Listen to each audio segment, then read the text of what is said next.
En Scherzer Matemáticas estamos viendo memorización de las 10 preguntas más importantes. Memorización de las 10 preguntas más importantes. Y bueno, ya en el video 1 vimos que había que aprendernos esta poderosa frase, poderosísima frase.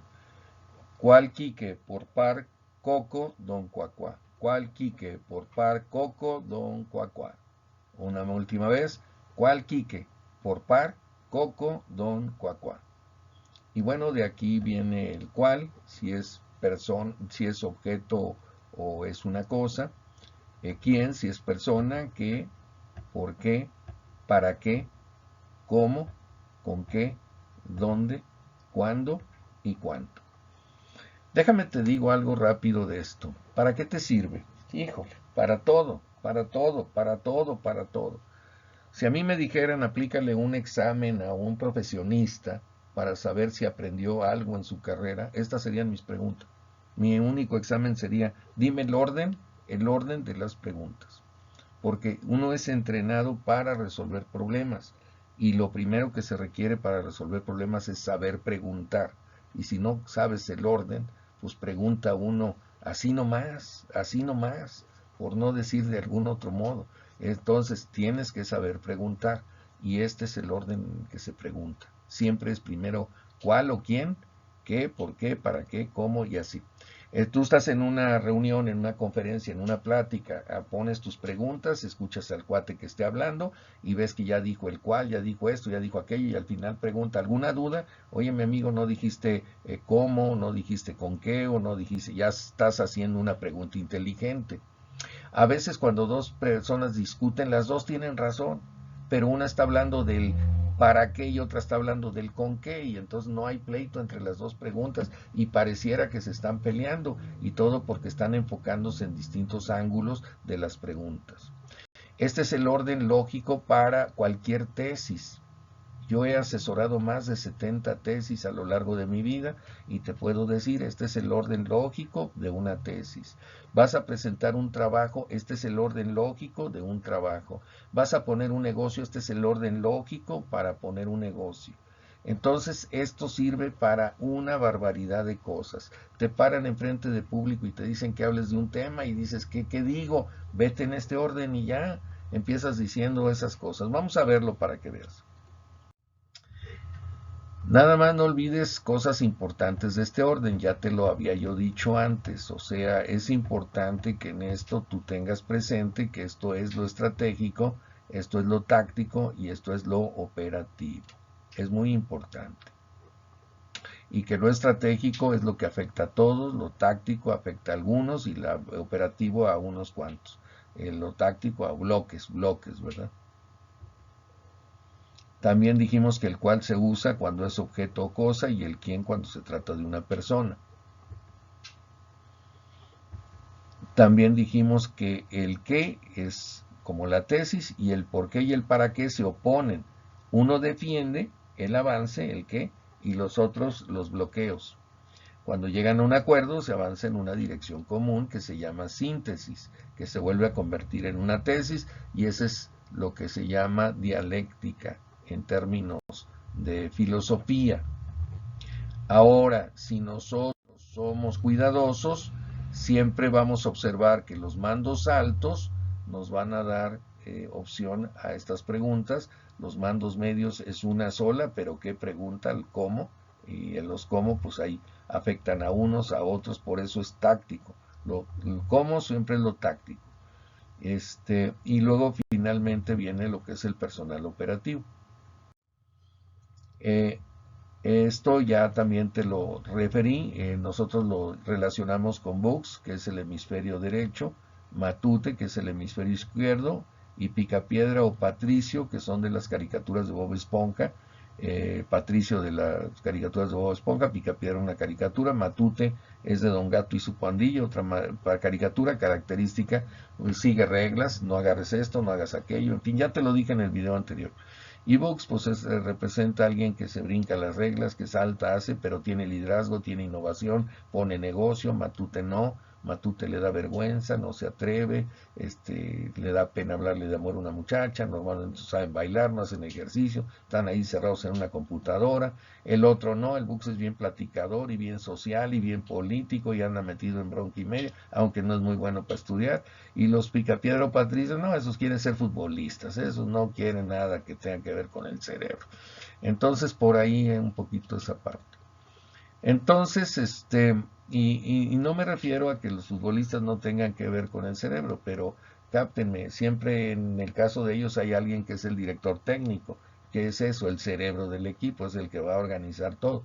Cada uno tiene sus cualidades, ¿no? Pero desarrolla más el aspecto físico y es sobre lo que fundamenta su valía. Por eso un futbolista cuando lo físico se deteriora, pues se tiene que retirar. No porque no sepa de fútbol, sino porque las cosas con las que fabrica el fútbol ya no tienen el rendimiento que él requiere para poder cumplir con esto. Entonces, bueno, dejemos esta parte y vámonos a estas 10 preguntas y su contextualización. Por ejemplo, vamos a suponer que te piden hablar de los aztecas. Te dicen, párese enfrente del público y hable de los aztecas. Entonces tú dices, híjole, ¿qué hago? Pues inmediatamente te vas a lo, ¿quiénes eran los aztecas? Estás hablando del quién, quiénes eran los aztecas y ahí estás refiriéndote a la entidad. ¿Qué hacían los aztecas? Ese es el objetivo. El qué siempre es el objetivo. ¿Por qué lo hacían los aztecas? Esos son los antecedentes hacia el pasado. ¿Para qué lo hacían los aztecas? Esos son los consecuentes, ese es el futuro. ¿Cómo lo hicieron los aztecas? Esa es la metodología. ¿Con qué lo hicieron los aztecas? Esos son los recursos. ¿Dónde lo hicieron los aztecas? Ese es el lugar. ¿Cuándo lo hicieron los aztecas? Ese es el tiempo. ¿Cuánto costó que lo hicieran los aztecas? Ese es el dinero que se invirtió. Entonces te das cuenta, está involucrado todos los elementos que conformarían un objeto de cualquier proyecto humano. Para aventar una nave espacial, para hacer un negocio, para emprender cualquier empresa humana, requiere este ordenamiento. Por ejemplo, en los políticos. ¿Quién? Yo, fulano de tal. Ellos son los primeros que dicen esto. Siempre ellos se refieren a la parte estratégica. ¿Qué voy a hacer? Esto y esto y esto. ¿Por qué lo voy a hacer? Porque los otros no lo han hecho bien, se refiere al pasado. Y si no puede hablar del pasado, entonces se va al futuro, para que vivas mejor. ¿Y cómo? Pidiéndole al Congreso que cambie las leyes. Bueno, pues entonces ya no va a funcionar. Pero él propone lo de arriba y nos vende lo de arriba. Los políticos usualmente nos venden lo estratégico, pero poco hablan de los cómo y mucho menos de lo demás, porque entonces ya no vas a votar por ellos. ¿Con qué? Con tu dinero y el de tus impuestos, pues ya no te va a gustar. ¿Dónde? Donde me luzca.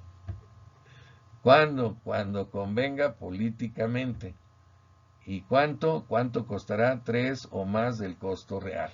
Esa es como que la realidad de los políticos, por lo menos en América Latina y en todo el mundo. Realmente pocos políticos tienen una vocación de servicio real.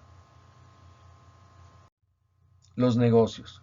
Muy bien, en el tema de los negocios, ¿quién? ¿Con quién voy a hacer el negocio? No es qué negocio, sino con quién, con fulano de tal. No, no, con ese, hasta cuando me saludo me tengo que cortar los dedos, es bien rata. ¿Qué? ¿Qué negocio voy a hacer? ¿Por qué voy a hacer ese negocio? ¿Para qué voy a hacer ese negocio? ¿Cómo voy a hacer ese negocio? ¿Con qué voy a hacer ese negocio? ¿Dónde voy a hacer ese negocio? ¿Cuándo voy a hacer ese negocio? ¿Y cuánto costará hacer ese negocio? Esas son las preguntas y ese es el orden. Y si tienes las respuestas, entonces puedes proceder, si es que las respuestas así te lo implican. En la misma vida de nosotros, el objetivo de la vida. ¿Ok? ¿Cuál es el objetivo de la vida? Yo te lo digo, servirle a los demás. ¿Qué debemos hacer en la vida? ¿Por qué debemos hacer eso en la vida? ¿Para qué debemos hacer eso en la vida? ¿Cómo debemos hacer eso en la vida? ¿Con qué debemos hacer eso en la vida? ¿Dónde debemos hacer eso en la vida? ¿Cuándo debemos hacer eso en la vida? ¿Y cuánto costará hacer eso en la vida? Y entonces estamos ya en la dirección correcta. Esta es una manera de revisarse y que deberíamos hacer pues en todas las escuelas, en nuestra casa y en todo momento, cada que cumplimos años, aparte de festejar, hacer una revisión de qué hicimos este año y qué pretendemos hacer el que sigue. ¿Cuál es el objetivo de la vida? Te voy a dar respuesta: servirle a los demás. ¿Qué debemos hacer en la vida? Apoyar y ayudar a toda la gente que nos requiera y podamos hacerlo. ¿Por qué debemos hacer eso en la vida? Porque es un principio básico de la sobrevivencia de la especie humana. ¿Para qué debemos hacer eso en la vida? Para tener una sociedad más humana. ¿Cómo debemos hacer eso en la vida? Desinteresadamente, sin esperar recompensa y de buen humor. ¿Con qué debemos hacer eso en la vida? Con todas nuestras capacidades, recursos, habilidades y valores. ¿Dónde debemos hacer eso en la vida? En nuestros 10 metros que nos rodean, que es el área de nuestro control. ¿Cuándo debemos hacer eso en la vida? Siempre. ¿Cuánto costará hacer eso en la vida? Tiempo, dinero, esfuerzo, inteligencia y amor. ¿Ves? Con esas respuestas, con unos seres humanos con este formato, ¿verdad que seríamos diferentes? Eso es lo que en Scherzer Matemáticas vemos y eso es lo que queremos llevar a todos los rincones del mundo donde nos lo permitan. Y en la medida que tú nos puedas ayudar, te lo agradecemos. Simplemente el hecho de que estés oyéndome en este momento implica pues un gracias para ti y gracias en lo que nos puedas ayudar en este objetivo que tenemos en Scherzer Matemáticas de servicio. Por lo pronto, truena tus dedos y di: ya le entendí, estoy en el lugar donde las matemáticas son fáciles y divertidas. Un abrazo muy fraterno desde aquí, desde donde estoy. Que tengas un excelente día, donde quiera que estés.